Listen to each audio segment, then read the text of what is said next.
Hey everybody. Sorry, just making sure I had the chat window open. Welcome. Welcome. It's me, Comic Crack.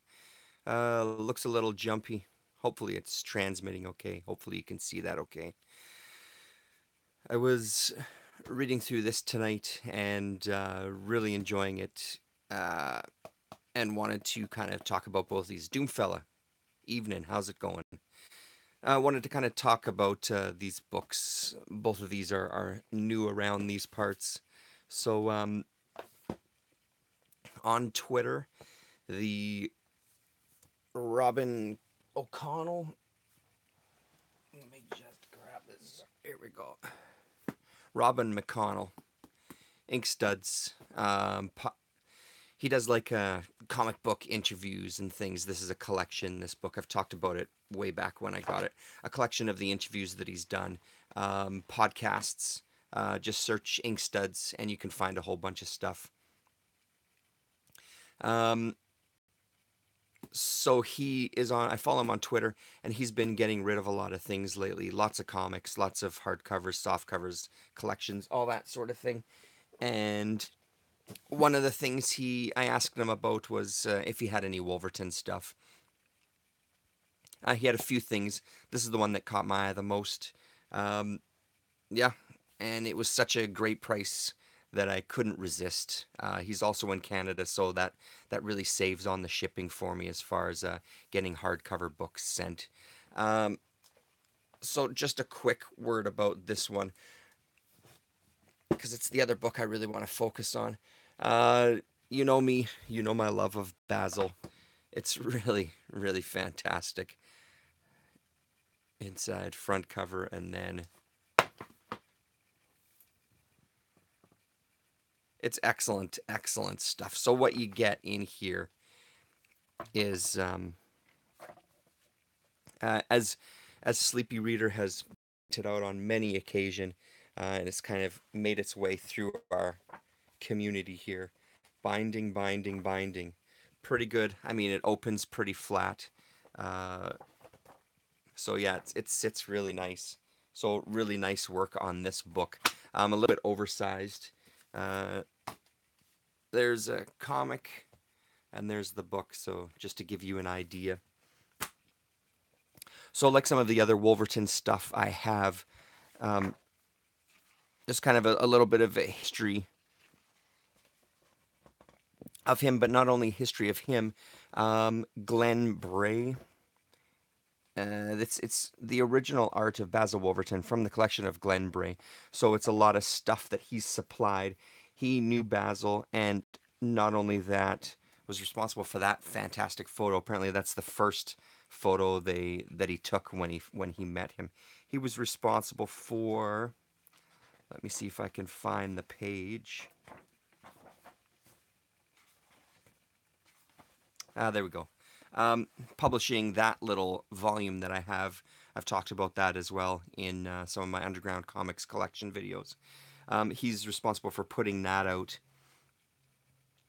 Um, so really great. Just kind of he talks a little bit about meeting Basil, what kind of an impact Mad Magazine had on his life, and then seeing Basil Wolverton's art kind of sent him over the edge as far as he just fell in love with it.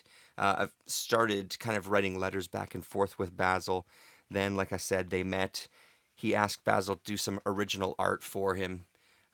Here's some of their kind of correspondence and some more photos, a little bit more correspondence. Oh, low battery. And then more photos. So you get a nice kind of introduction to this gentleman and his world and his kind of history with Basil. They talk about some of his influences as far as other artists, the impact that he had. Oh, Joan and Jello, how the heck are you? Thank you very much for joining me here. Um,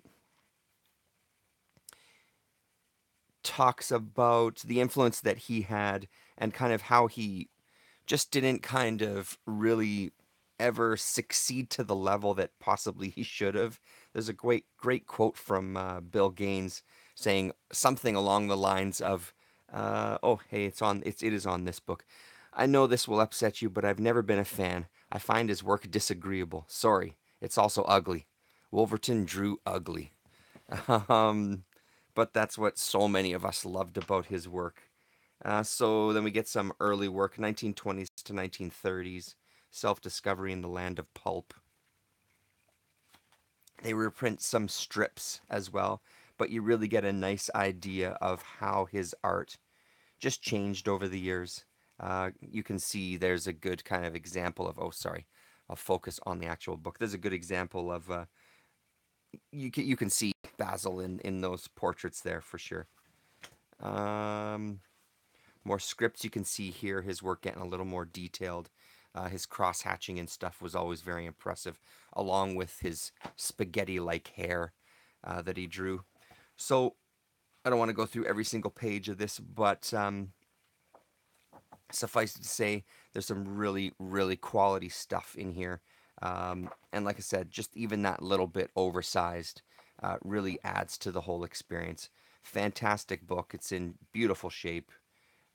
Many thanks to Robin for sending this my way. Um, oh, so sorry, I'm not looking at the comics at the comments. I've just caught a glimpse of Joan and Jello mentioning something as it faded away. And if Gore Vidal is there, hello Gore, how are you? Um, so yeah, really, really great addition to the Wolverton collection. I mean, look at this stuff. It's just absolute madness. The detail that he put into these drawings and to get kind of that shading. Really, really just killer. So there you have it. A little bit of Basil Wolverton. So that was a really nice find for sure. Today I was successful and did some Christmas shopping. I had some gift cards that I got as kind of a Christmas bonus from work. Yeah, that photo on the inside back cover is great.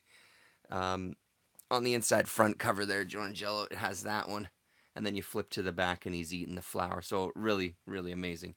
Um, we got a bonus through work and it was gift cards. So I went and did some Christmas shopping with that. And couldn't pass this one up. This has been on my radar just recently because I'm reading through the Miss Tree series. Um, Aardvark, Van Heim, and then eventually Renegade Press. So Ms. Tree, I'm just waiting for some more issues to come in the mail. 26 is in there, so I've kind of stopped reading here for now. So when Cerebus was out, Dave Sim and his wife at the time were looking at doing a backup story. Nerdivision, how the hell are you, man? They were looking at doing a backup story with Cerebus. They had heard of Arn Saba, who later became Catherine Collins since 1993. Um, had been doing some kind of strips with Neil the horse that were appearing in some papers. They were really liked it, so they made the offer to at the time again. I'm just going to refer to. I'm not going to try to refer back and forth. At the time, we're going to refer to Catherine as Arn for the sake of fluidity here. And thought it would be a really good fit. They wanted to expose more Canadian talent, so they approached Arn to do the backup, Neil the horse in Cerebus, and eventually I think they said in here it was a year. It was a year when before it became its own title. So I'd been reading the Ms. Tree series, and there was some talk in a couple of issues about Neil the horse, and I've seen the odd issue here and there, and it's always intrigued me because the style is pretty great.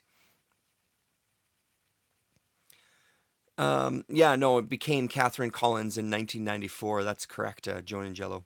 I can't believe I missed Ms. Tree as well there, Gore. I did see your comment. It's one of those things. Reading it now, it's just so up my alley that I don't know why I slept on it. Um, this phone is gonna die, and I still want to talk about this because I've just started. So forgive me. I'm gonna end this one, and I'll be back in like 2 minutes, and we'll continue on. Hopefully, you guys are still around and you'll join me for that. I don't want this to die right in the middle of talking. So give me 2 minutes. I'll grab my charger and then I'll start up a part two. Okay, thanks.